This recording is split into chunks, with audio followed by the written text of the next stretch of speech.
ચંદી પડવાના તહેવારને લઈને સુરતમાં પાલિકા વિભાગ એક્શન મોડમાં આવી ગયું છે અને પાલિકા વિભાગ પાલિકા ફૂડ વિભાગની કાર્યવાહી પૂરજોશમાં ચાલી રહી છે। સુરતના ભાગલ 4 રસ્તા વિસ્તારમાં સ્થિત દુર્લભજી માવા ભંડારના માવાના નમૂના સબસ્ટાન્ડર્ડ જણાયા હતા અને દુર્લભજી માવા ભંડારના વિક્રેતાએ જણાવ્યું કે અમારા માવાના સેમ્પલ ફક્ત ફેટ ઓછું છે તે વાત એસએમસી કરી રહી છે કે આ વખતે તેનો રિપોર્ટ નેગેટિવ આવ્યો છે। ચંદી પડવાને લઈને પાલિકાના ફૂડ વિભાગે કાર્યવાહી કરવામાં આવી હતી। એક માવાના સેમ્પલ ફેર અને ભાગલના દુર્લભજી માવા ભંડારના માવાના નમૂના સબસ્ટાન્ડર્ડ જણાયા હતા અને દુર્લભજી માવા ભંડારના વિક્રેતાએ જણાવ્યું હતું કે અમારા માવાના સેમ્પલ ફક્ત ફેટ ઓછું કરે છે તે વાત એસએમસી કહી રહી છે, પરંતુ તેમાં કોઈ પણ પ્રકારની ભેળસેળ કરવામાં આવી નથી।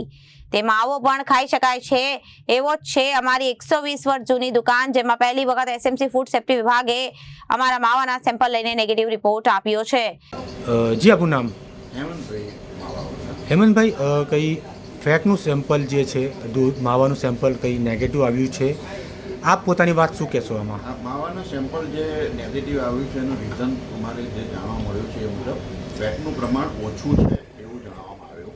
હવે દૂધની અંદર આપણે અલગ અલગ પ્રકારના દૂધનો ઉપયોગ કરીએ છીએ। જે તાજા દૂધ આવે છે અમૂલનું એ 2.5 ફેટ આવે છે, શક્તિ 3 ફેટ આવે છે, ગોલ્ડ 3.5 ફેટ આવે છે। 2.5% જે ફેટ દૂધ છે તાજા એ પણ પીવાલાયક છે। એમાં આપણે કોઈ વસ્તુ અસાધ્ય કે મિલાવટવાળું નથી, બરાબર છે। એટલે જો 2.5% ફેટવાળું દૂધ સ્ટાન્ડર્ડ હોય તો આ માવાની અંદર ઓછા ફેટવાળું માવો સબ સ્ટાન્ડર્ડ કઈ રીતે ગણી શકાય?